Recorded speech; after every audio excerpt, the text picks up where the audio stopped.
G'day. Just following in some hippo tracks here. Hippo tracks taking me down to the Mara River.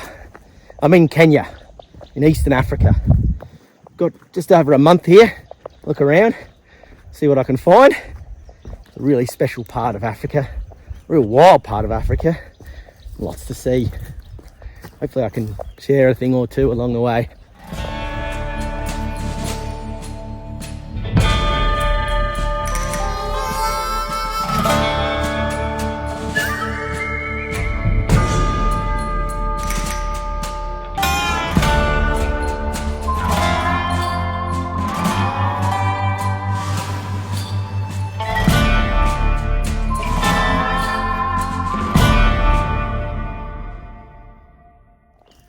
Just spotted a big crocodile down on the bank. Gonna come through the bush here and see if I can sneak down on him and get a closer look.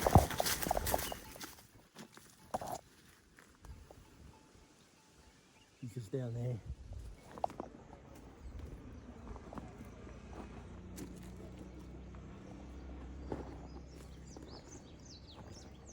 Way. Look how big this croc. Back of the foot there, claw marks up there. Bigger than my hand. Coming out of the water there. Sits up along here. All these belly scale marks there.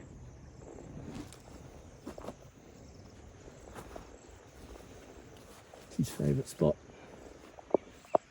In there somewhere. The Mara River, here behind me, it's an enormous river system. Starts in the Mara Basin, flows through into Lake Victoria, and then eventually that water finds its way all the way north, up a little river called the Nile, all the way to northern Africa. So it's a hell of a journey this water's taking, but the Mara River itself, full of Nile crocodile, full of hippopotamus, it's a really wild system, beautiful place, and flows through the Mara, which is a huge grassy plain system full of abundant game. Really special part of East Africa here in Kenya. You can see here, this is a spot where hippo are coming out of the water and walking up into the forest every night. I'm going to follow these tracks for a bit and see what I can see. I've got to be careful here. I do not want to run into a hippo. Here's a really great example of a hippo footprint. Absolutely unmistakable. These huge big toes here, big heavy animals, big rounded toes there, and it's just a massive big track. And when you look at the tracks they make through the scrub, you can see up the center line there, it's like they've got their foot on one side, another foot there, but in the center there, there's like a little ridge. They walk with their feet right next to each other, but up and down the same track over and over again, and they leave this little ridge line in the middle. You see this all through the bush near the Mara, where they're coming out of the water, heading into the forest and the grasslands overnight, having a feed, and then heading back into the river as the day breaks. Now this big fella here, he's out a bit late in the day. Hippo are enormous semi-aquatic grazing animals whose closest living relatives are whales and dolphins. Although hippo are amongst the most dangerous animals in the world, keeping your distance and watching their body language is enough to keep you safe. They hang out in these large groups made up of a territorial bull and many calves and cows. Hippo are classed as a vulnerable species. Their biggest threats are habitat loss and poaching for meat and the ivory from those massive big canine teeth. Too special of a species to lose.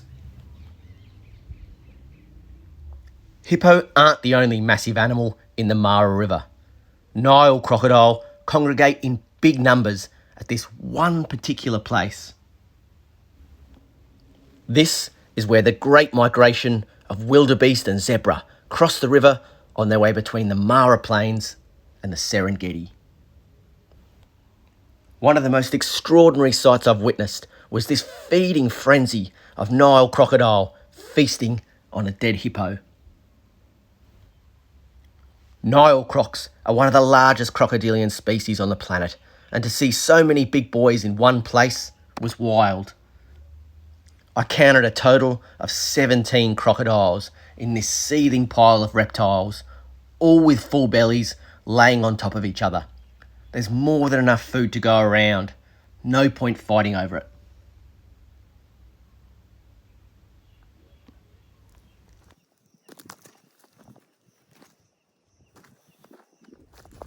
Have a look at this.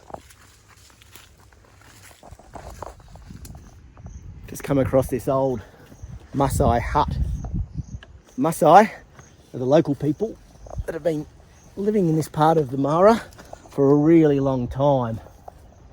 This old hut's seen better days. It's not going to keep a lot of rain out now, but ingenious design. All sticks and timber and then packed with mud to keep it nice and dry, and on those cold nights light a small fire and keep warm out of the weather. Maasai are incredible people. They're traditionally cattle farmers, and they found a way in this part of the Mara to coexist with wildlife. So in this Mara conservancies, you've got Maasai people herding cattle on the plains, and you'll see a mob of cattle one way, turn in the other direction, and there's a mob of wildebeest or buffalo and antelope, all of those game species.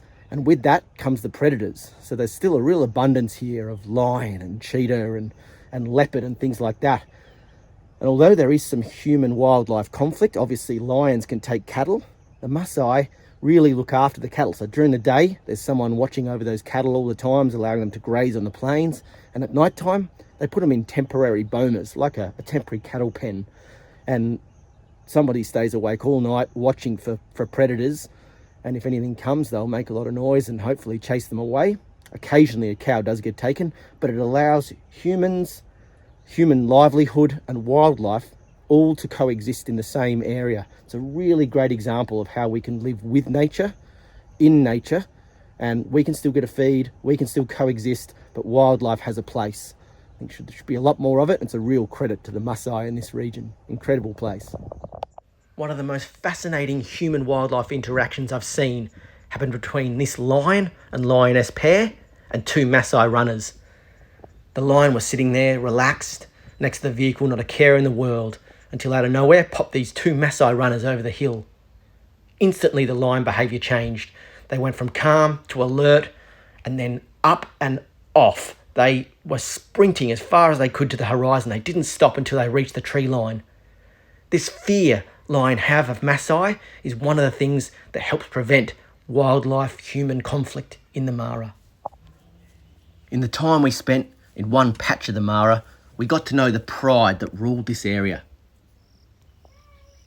This coalition of 4 big males made a formidable team. They spent much of their time lazing around together. The more lion you have in a coalition, the easier it is to defend the pride's territory from intruders. Let me tell you, these 4 have it covered. Such powerful animals.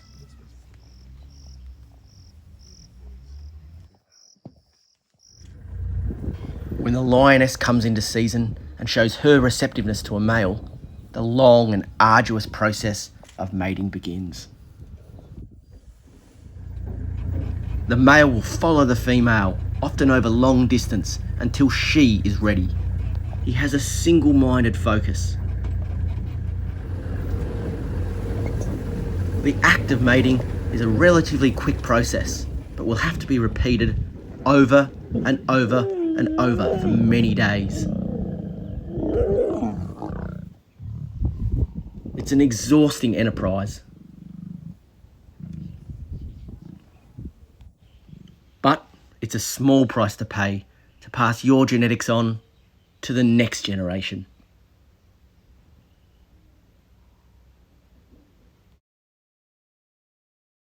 As impressive as lion are, my favourite big cat has to be these fellas. Cheetah. We saw this mother many times with her 2 cubs over our time at the Mara, and like all cats, they always look hungry, always looking for the next meal. When the mum spotted a baby Thompson's gazelle, it presented a great opportunity to teach the cubs a valuable hunting lesson. Watched and encouraged by mum, the cubs chased, caught and let go, and chased again. It was heartbreaking to watch, but lessons learnt that will better the chances of survival for these cubs. Eventually, they made the kill.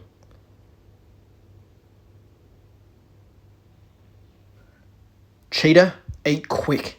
Lion and hyena can steal a kill in seconds, so they gorge until it's all gone. Full bellies and lessons learnt. Nature seems cruel, but it's all part of the life and death struggle in these wild places that go on every day.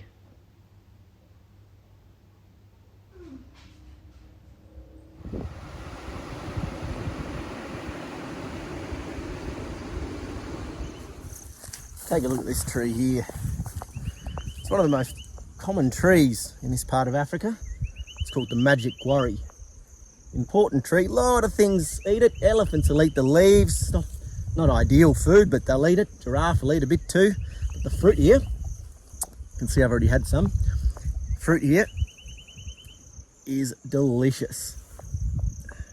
Fruit's in absolute abundance. Very sweet. A lot of things eat the fruit. Baboons, you'll find lots of this fruit in baboon poo. So many different species will eat these fruit. I see why. They're really sweet. Oh, delicious. Not a bad feed. To be so common and fruit so abundantly and also be tasty isn't that common. A lot of bush tucker food tastes a bit bitter or sour or whatnot, but this is sweet. This is delicious. In fact, I've even put this in gin and tonic as one of the little flavour additives to spice it up a bit and spitting it out. Hopefully that'll grow another quarry. Delicious. Have a look at this prickly character. One evolutionary adaptation. A lot of the plants here, this is an acacia, one of the many African acacias. One of the adaptations a lot of the plants here have put out over time is thorns. This one's got enormous big, have a look at this, enormous big thorns there. That's to try to stop things like elephant eating it. There's so many grazing and browsing animals here that a lot of the plants have to put out these defences to try to stop themselves getting eaten. But as I've seen firsthand, it doesn't really work. You'll see some of these species still get gobbled up by elephants and don't seem to worry too much about the thorns. Tough animals, tough plants, a tough place. Elephant are herbivorous and eat large amounts of grass, bark, leaves and fruit. A big African elephant can eat up to 150 kilos of food every single day. Their sheer size makes them a keystone species that shapes habitat, disperses seeds, and even creates and enlarges waterholes used by many species. Bull elephant will leave the family group at puberty and will either go it alone or join a group of bulls. Big family groups are led by the oldest matriarch. It takes a herd to raise a baby elephant, and young will rely on mum for as long as 3 years. You can see babies are the centre of attention and everyone wants to get to know this little fella. Elephant can communicate over long distances using seismic communication, sending vibrations through the ground. Their intelligence is on par with primates and cetaceans, but they are still under threat from habitat loss, fragmentation, and elephants are still being killed for ivory. In 1976, there were 1.34 million bush elephants in Africa. Today, there are as few as 415,000. This little fella here is learning how to scratch the more sensitive regions. From one giant to another, giraffe really are like nothing else. The tallest species on Earth and the largest ruminant or gut-fermenting animal. Giraffe have recently been split into several species, and up to 8 different species have been proposed. They have complex social structures, and while super communities may number up to 300 animals, they're usually found in small groups of varying sizes, up to about 66 individuals. Giraffe are excellent mothers, and with so many lion and hyena around, they need to be. Lion have been known to take down large giraffe, and the young are always on the menu.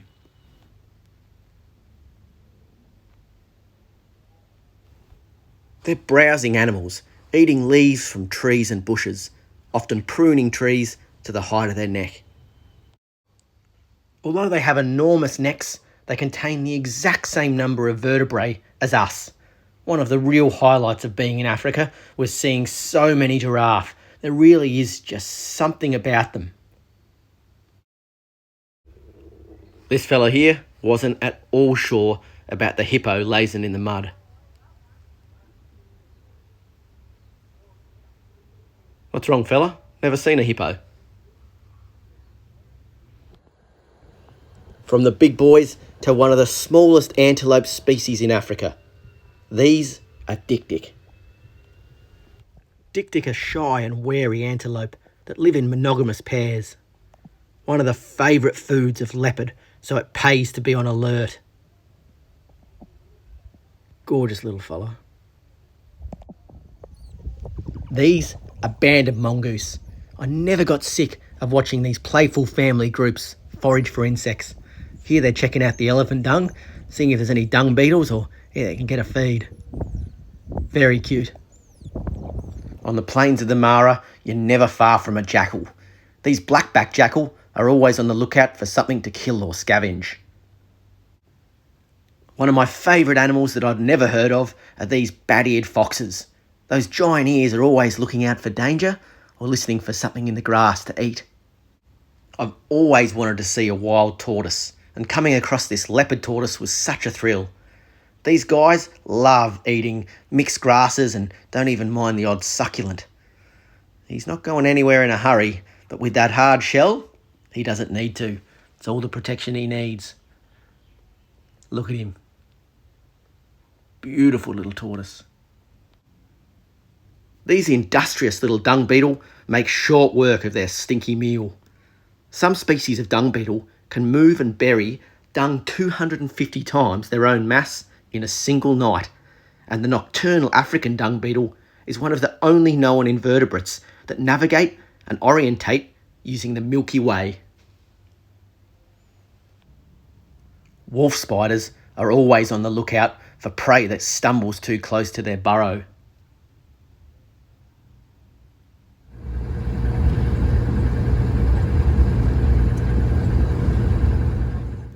Whilst in Kenya, I was able to spend a lot of time on foot learning to walk with big game.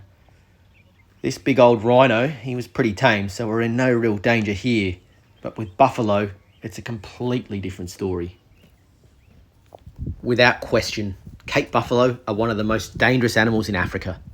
Here, whilst they're in a herd, it's about safety in numbers. You got to make sure you're seen and make sure that you're not a threat. This fella's being de-ticked by some yellow-billed oxpeckers. You can see that they're alert and wary, but eventually they head off. Wild.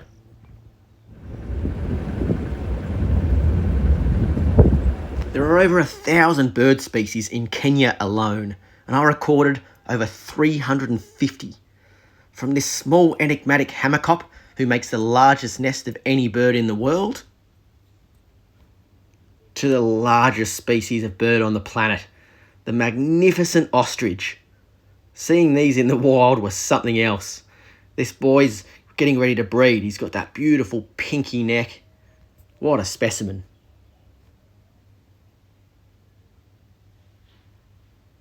More birds of prey than I've seen anywhere.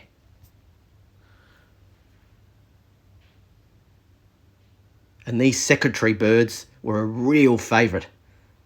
Massive long legs, predatory birds of prey that spend most of their time on the ground.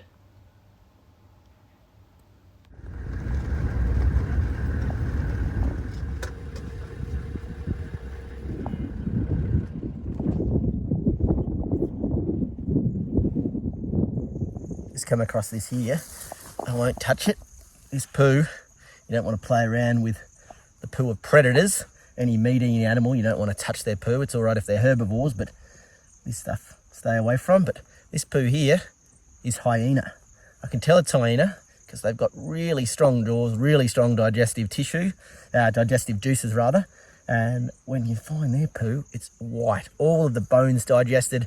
They're predators, but they'll also scavenge off of a lion kill, or they'll chase lion away from a kill. Same with cheetah and same with leopard if they find them making a kill. But you can always tell their poo because they've got such strong digestive juices. Their poo is nothing but white powder, almost like chalk. And there are so many hyena here. It's unbelievable. Hopefully I can show you one or two, but amazing. Bit stinky, but we'll leave it alone. A group of hyena is called a matriarchal clan. The alpha female rules over the clan and even has a false penis that extends an impressive 8 inches and is shaped and positioned exactly like the male's penis. She'll even give birth out of it. They're a bizarre animal unlike any other. Have a look at this. This is a family of Vervet Monkey.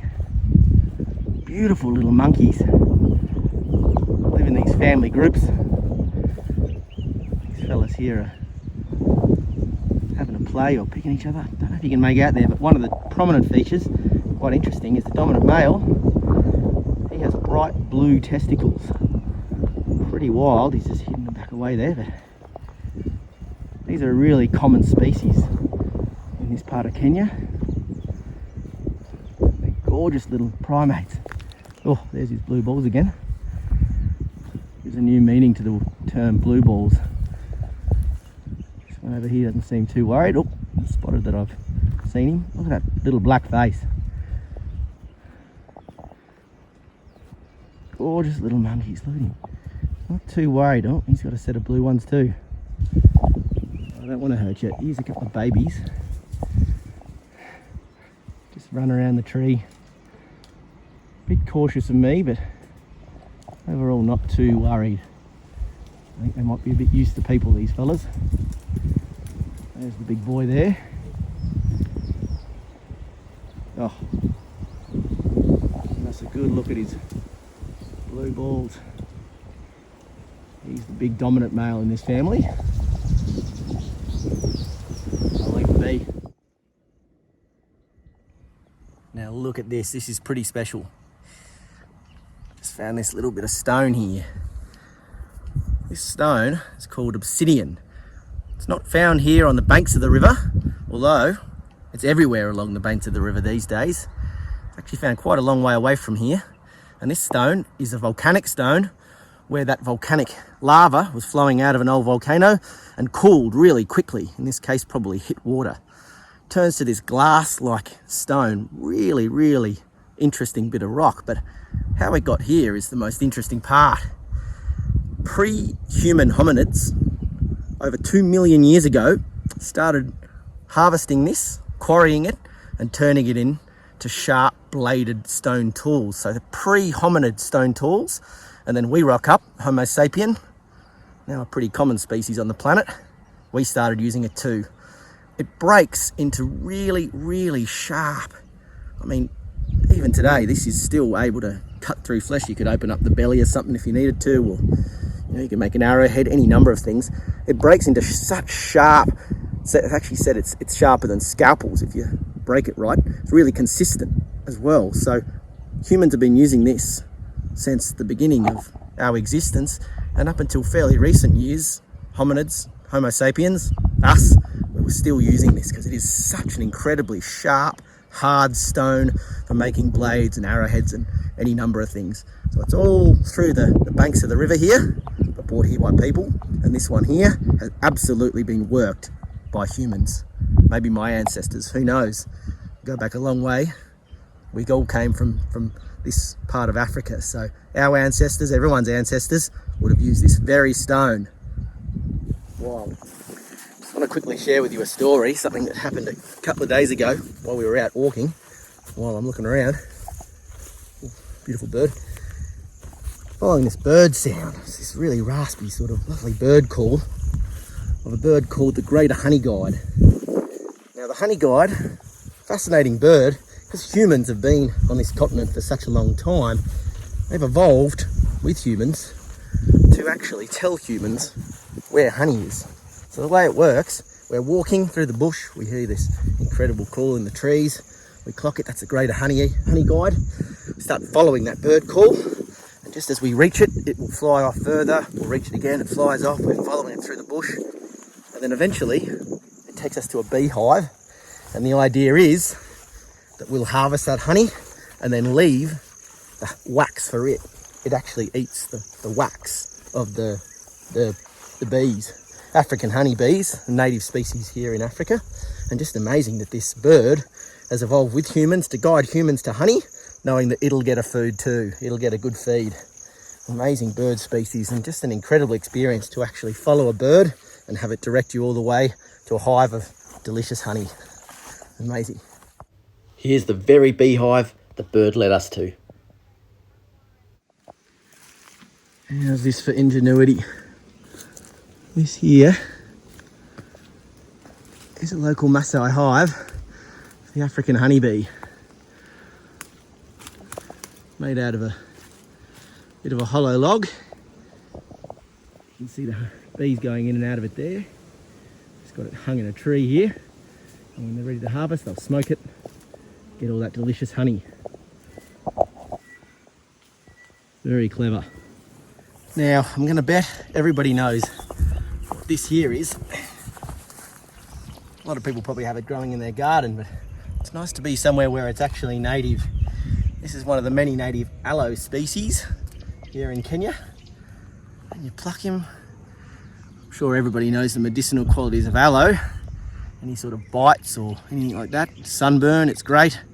Rub it on. Put a bit on the old nose there. Bit of moisturiser.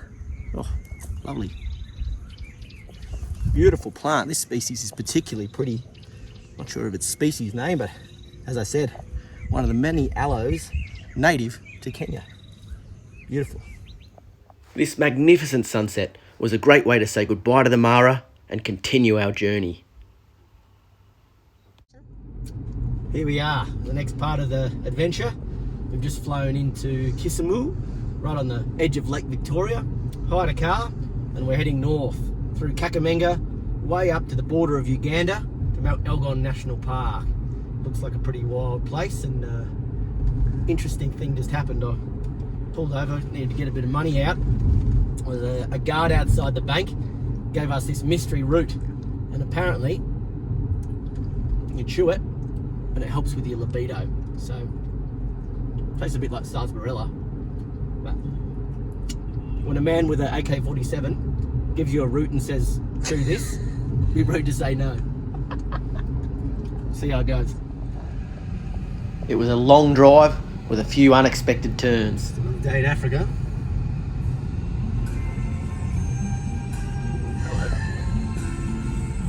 And plenty of laughs. We took a wrong turn. Yeah. Don't think we're even meant to be on this road. Need to figure out how to get out.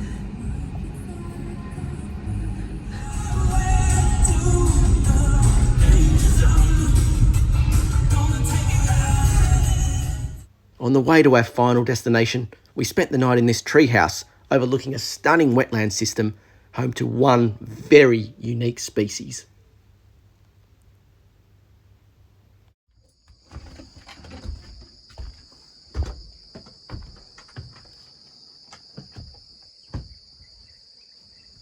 Not bad for $50 a night. Just sitting and enjoying the view with this fella.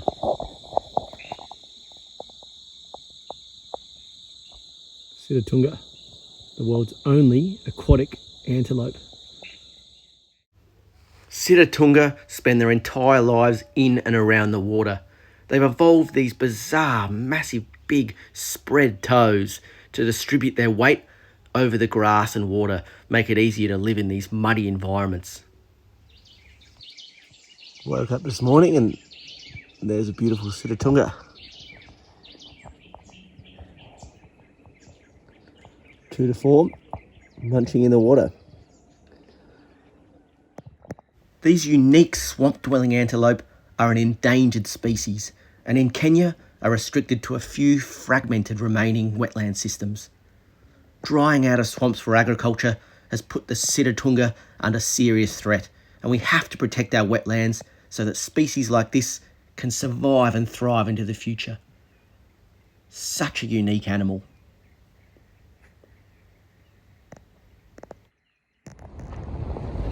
Back on the road, we finally made it to the western side of Kenya, Mount Elgon, and something very interesting that I have always wanted to see.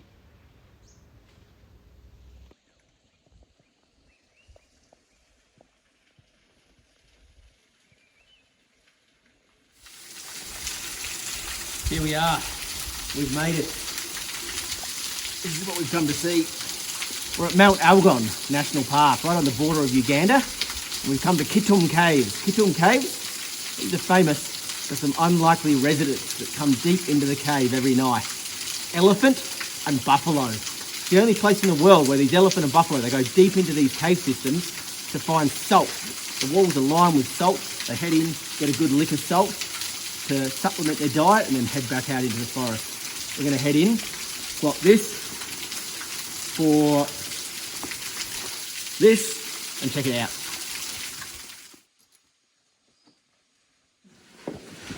Well, we've come to the right place.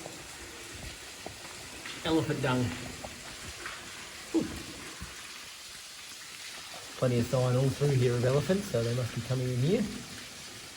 Doing a little poo before they head in and get some salt. Have a look. Have a look here. You get big elephant tracks here.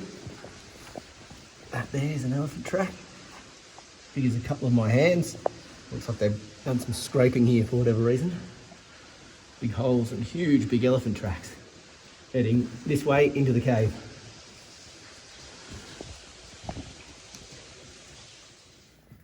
Have a look at these fellas.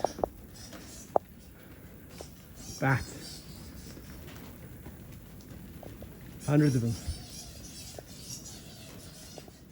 These look like possibly some sort of blossom-eating bat. These fellas are different bats again.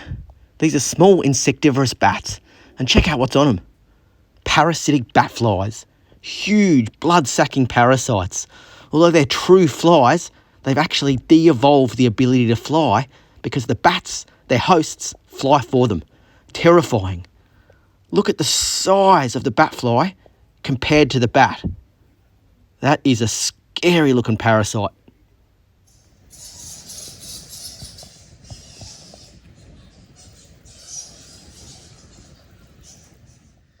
Some fresh elephant dung here, very moist. It is wet in this cave, but it's cool, so it's not too fresh. Maybe last night, or certainly in the last couple of days.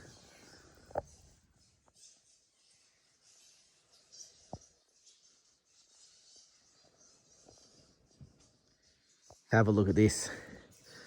All these grooves here, made by elephant. I've seen a lot of things in a lot of caves around the world, but never any evidence of elephant inside a cave. This is where they're scraping the rock, getting this salt. Talk about a mineral supplement. Elephant inside a cave. Absolutely wild. Everywhere you look, there's scrapes all over the rock from elephant. Pretty wild. Hey, check this out. Whoa. Well, there we are. Definitely elephant. You can see the staining from tannins on their teeth from their plant diet. Quite an old skull. Jeez, it's heavy. Leave him up there. Look at this. Even way up high. The biggest land animal in the world coming into a cave. Give it a salt. Unbelievable. The patterns they make here on the rock almost look like an art piece. The deeper we're going into the cave, it just doesn't stop. We must push right into this cave. Oh. Well, that was wild. I've certainly never seen anything like that. What a cave.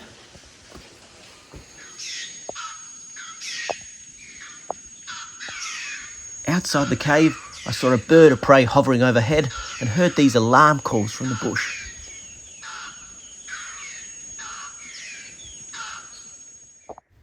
These are rock hyrax. They weren't at all happy about that bird of prey. Although they look almost rodent-like in appearance, their closest living relative on the planet, incredibly, is the elephant. Very, very unique animals. Very common in the bush in Africa. This is certainly a well-used track and not by people. There is sign of elephant and buffalo here everywhere.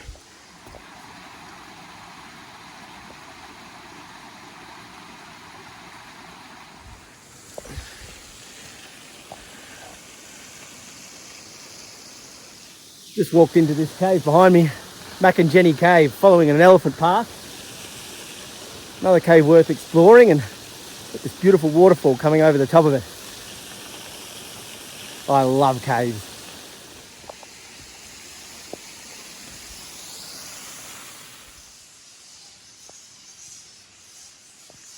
This cave here looks like it's been used as much by the buffalo as it has the elephant. So lots of rubbing down lower. Stinky water. Yep. More evidence in here of mineral mining from elephants too. It's a much bigger cave, this one. We're not the only ones to visit this cave. There's elephant dung, buffalo dung, lots and lots of tracks all through here. And this track here can be nothing else but leopard. See the three lobes? Little toes, no claws. We are definitely not the only ones using this cave. Elephant tracks. Look at that. Compared to my hand. That is a big elephant. Well, I found elephant tracks, hyena track, leopard track, and buffalo track, all in this one cave. I think it's time to get out of here before it gets dark.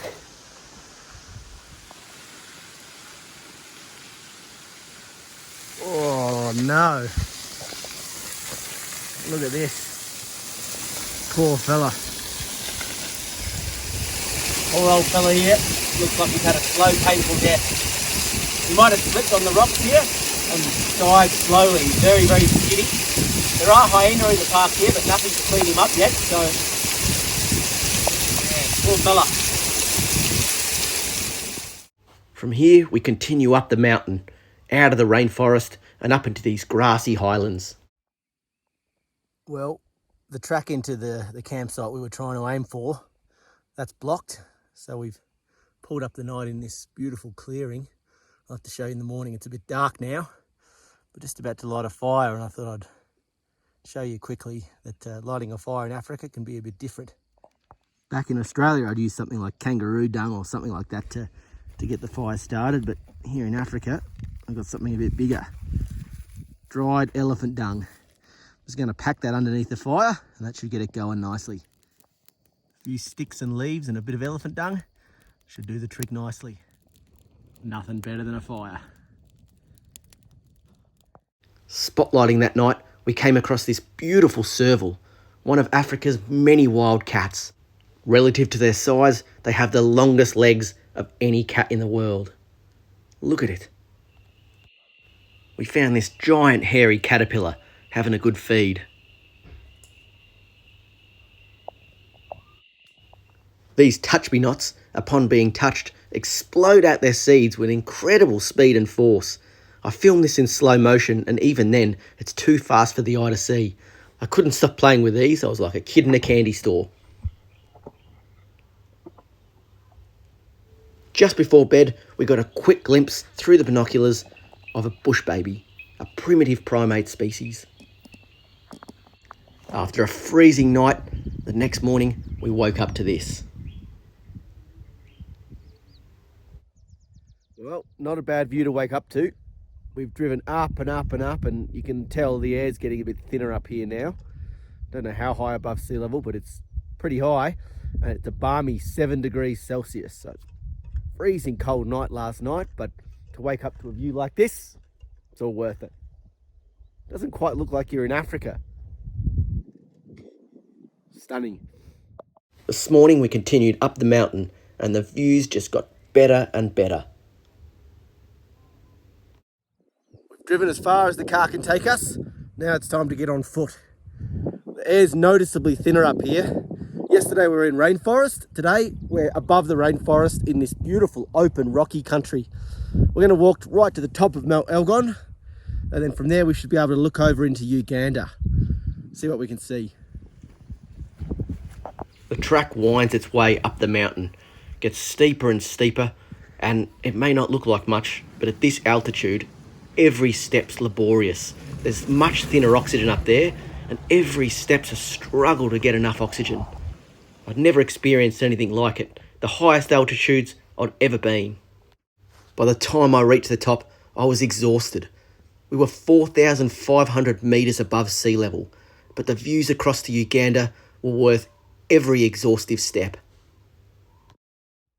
Well, this is as far as I go. Any further and I'm in Uganda. One of the most extraordinary sights I've ever seen. I've come over the ridge and there's this humongous big open valley, big sheer cliff faces. Uganda's just over there, just over the other side there, and I've come from that side there. So I'm in Kenya at the moment, but very, very close to Uganda. These wild, weird trees and these massive big escarpment cliffs. Get the feeling you're the only person in the world. Definitely worth the hike. This is where I'll leave you. Catch you next time.